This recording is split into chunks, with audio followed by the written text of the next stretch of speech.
Welcome to podcast number 18 of Short Stories by J. Mel. This podcast is entitled Pewy Power. On a spring day sometime between Elvis Presley's hit song, It's Now or Never, and Are You Lonesome Tonight, I was loitering just outside the front yard fence of our country home when I spied something black and white loping along next to the chicken coop about 20 yards away. I hollered, and it stopped. I screwed my eyeballs on it more tightly and realized it was a mama skunk with a baby skunk in her mouth. As a preteen raised on a farm in the rolling plains of West Texas, I had witnessed the life cycles of most of the creatures indigenous to that environment and attempted to raise, without success, most of them. But a baby skunk I had never even seen. My curiosity drove my desire to find a suitable stone to advance my one and only shot at having such an opportunity. I luckily found a perfect, oblong, smooth rock, just the right size and weight. As the mother resumed her trek, I flung the stone with a sizable arc and led in the direction of the loping skunk. I did not aim the stone. I did not deliberate its delivery, trajectory, nor velocity. I simply visualized where I wanted the stone to land and flung it in that direction. From the time it left my hand, my mind recorded the fling in slow motion, and I watched it sail through the air smoothly, without turbulence, and land solidly against the left shoulder of the mother skunk, knocking her sideways. I saw her drop the baby and scurry into the old garage filled with lumber next to the chicken coop. She disappeared into its dark interior. I could hardly contain my excitement, but I waited a moment to be sure the mother did not immediately return to retrieve her baby. I then trotted over to the chicken coop and cautiously found the baby lying helpless on the ground amidst the weeds, squeaking loudly, searching for its mama. To my surprise, the blow to the mother did not cause her to release her perfume. There was a faint skunky smell, but it was not sufficient magnitude to support the conclusion that she had sprayed. I found 2 sticks lying nearby and gently picked the baby up, noting that it was a she-skunk. Oddly, she immediately ceased crying as I carefully carried her to the front yard next to the back door of the house. I ran into the house and hollered to Mama, "Hey, Mama, I need a box, a cardboard box." She greeted me with, "What's all the excitement?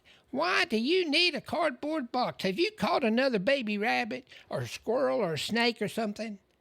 I said, excited and out of breath, "No, Mama, I caught a baby skunk, and she doesn't have her eyes open yet, and I need a box to put her in."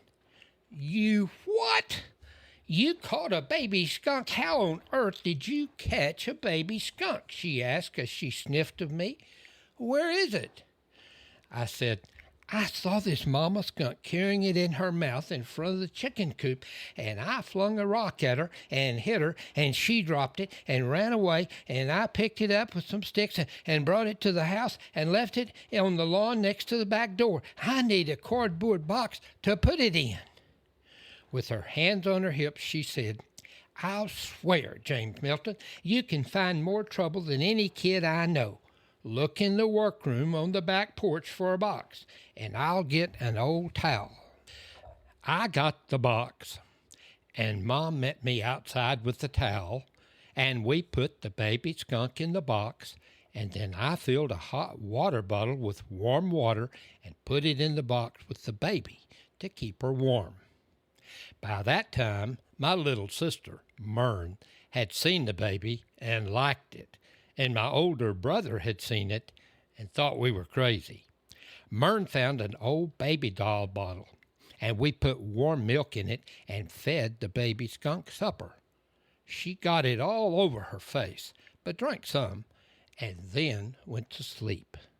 Somewhere along the way, it became obvious that this little critter needed a name. I honestly don't remember who came up with it, but the name that stuck was Pewy, like Pewy. It seemed appropriate, even though she didn't stink at the time. At least she didn't stink much. Now, Dad wasn't too excited about my find. He looked at her and said she was a doe, meaning that you call a female skunk a doe. I was worried that he would make me take her back out to the garage and leave her, but he didn't. Instead, he said her mother would probably reject her because she had our scent on her body. And he didn't want to kill her either. He said skunks serve a beneficial purpose. Their biggest threat is that they sometimes carry rabies, but he thought that was rare. He said he only starts shooting them when their numbers start getting too large around the house, but he was very uncertain about keeping her as a pet and thought we should call the vet if we were going to do that. We had a long talk about taking care of her.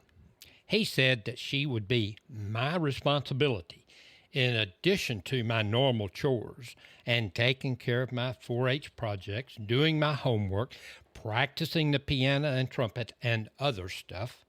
I promised that I would do all those things. He agreed that I could keep her, provided it was possible and that it didn't cost too much to have her scent glands removed. Within a few days, Daddy talked to the veterinarian and learned what we needed to know about taking care of Pewy.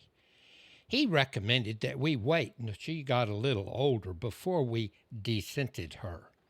The vet refused to do it because it would stink up his clinic if he accidentally punctured one of the scent sacs. He told Daddy it was easy and explained how to do it. Daddy reluctantly agreed to do it, and that surprised me. I think Don's interest in becoming a veterinarian may have influenced his decision. Well, the descenting operation was quite a spectacle. The surgical team consisted of the whole family. The front yard was our operating room. The operating table was a concrete table Daddy and Coach Marshall had made by filling old wagon wheels with concrete and arranging ceramic tiles on the top to form tables. Our front lawn was exceptionally large, so it was a considerable distance from the house. The scent glands were just inside the anus. Daddy wore surgical gloves, a surgical mask, a baseball cap turned backwards, an old apron, and he held a scalpel in one hand and a bottle of rubbing alcohol in the other hand. I was the anesthetist. I had an ether bottle in one hand and a bandage soaked in ether in the other. Don was the surgical assistant. He wore a field glove and had Pewy wrapped in a towel to hold her still while I administered the anesthetic. Mother and Maren stood by several feet away as moral support. They also constituted the recovery team and were armed with a clean box, fresh towel, bandages, mercure comb, and air freshener.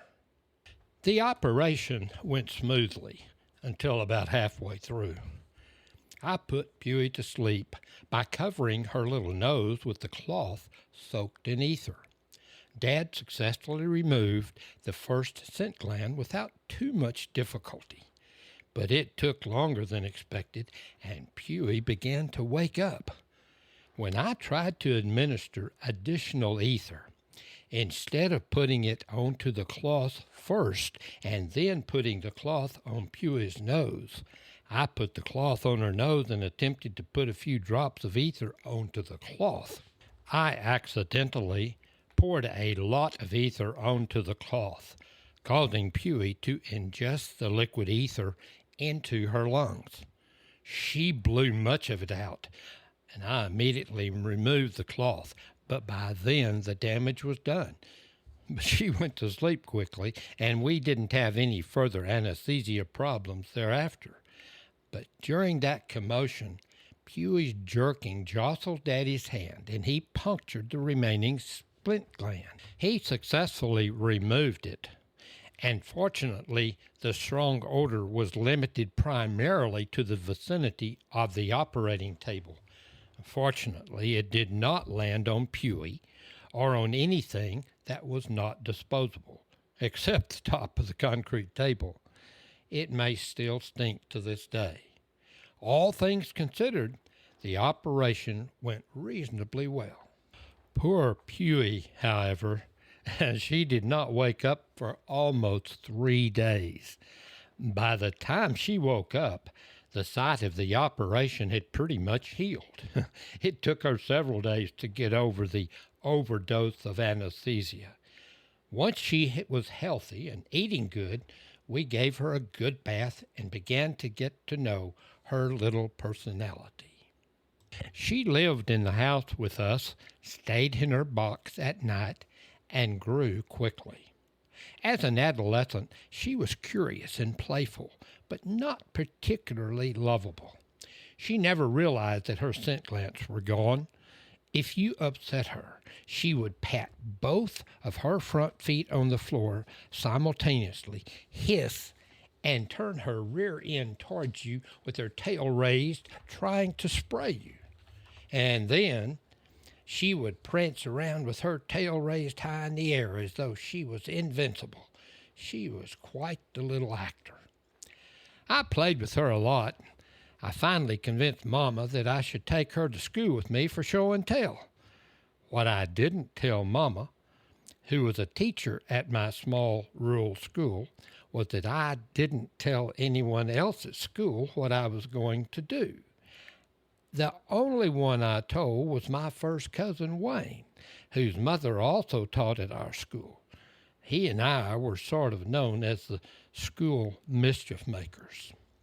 We got to school before the rest of the kids and planned to secrete Pewy in the girls' bathroom immediately before the first bell rang after the third period.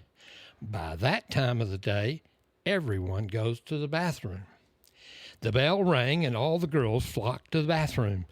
I guess Pewy ran to the back of the stall when the bell rang, because there was a long pause after the girls went into the bathroom until we heard the first scream and saw the first girl running out of the bathroom, pulling up her panties. Others followed, with skirts raised and toilet paper trailing as they struggled to run while adjusting their panties and dresses. You should have seen the hysterica and heard the blood-curdling screams. After the bathroom emptied, I calmly walked into the bathroom and found Pewy proudly standing in the center of the room with her tail still raised, a smirk on her pretty little face, and a sense of superiority demonstrated by the grandeur of her walk and demeanor. Unable to resist the urge to complete the spectacle, I allowed her to calmly walk out of the bathroom and down the hall of the school with her head and tail held high. The smirk on her pretty little face and the aurora of superiority and grandeur exuding from her mere presence. The Queen had arrived. Well, things did not go well for me, as they did for Pewy. Taking her to school for scientific purposes was acceptable, I learned, but using her to scare girls while they were peeing was not. It was stressed that I should have known that, but I don't think anyone doubted the humor of the scene of the girls exiting the bathroom or of Pewy as she strutted down the hallway. I did not get a busting, but the lectures were long and painful. I did take her back to school one other time with Mother's knowledge and let her go in the hallway just before the bell sounded in the senior high end of the building. Even with prior knowledge of her presence, she put on quite a demonstration, patting her front 2 feet as she held her tail high with her butt aimed at the students, warning them that she carried a deadly perfume. As before, the student body did not adjust well to her presence, nor did she even attempt to adjust to them. They seemed even more alarmed when I walked over to Pewy and gently picked her up in my arms, and she lovingly sniffed my neck. People just do not seem to adjust well to some things. As Pewy grew into adulthood, she became less lovable. I figured she needed to find a mate and raise her own family. Although I worried about her ability to survive without her scent glands, I knew she did not make a good pet as an adult, and that I must either put her down or turn her back to the wild. With sadness but a grateful heart, I released her back into the wild. She surveyed her surroundings, looked at me, and without a second thought, confidently trotted into the weeds and mesquite trees to begin her new life. Recently, over 60 years since releasing Pewy back into the wild, I was cleaning out a small stucco house next to the main residence at our farm that had been unoccupied by humans for many years. I had been inside the building for 20 minutes or more when, as I was examining the contents of an old quilt box, a mature skunk strolled nonchalantly from the northwest corner of the house to a dilapidated door on its east side. She did not hurry. It had to have known I was there, because I had stomped around, turning things over and examining the contents of the building noisily. I remained absolutely still and quiet as I watched the skunk mill around the door and then disappear under the building through a hole in the rotten floor. I promptly exited the building. My wife met me at the door, and I excitedly proclaimed, "I just made the acquaintance with one of Pewy's distant relatives." He or she must have known who I was, because she did not express any opposition to my presence. She gave me a weird look. I smiled and chose to believe the unbelievable, if only for that moment. Our brief chance encounter is still strong in my memory. Thank you, Pewy. The end.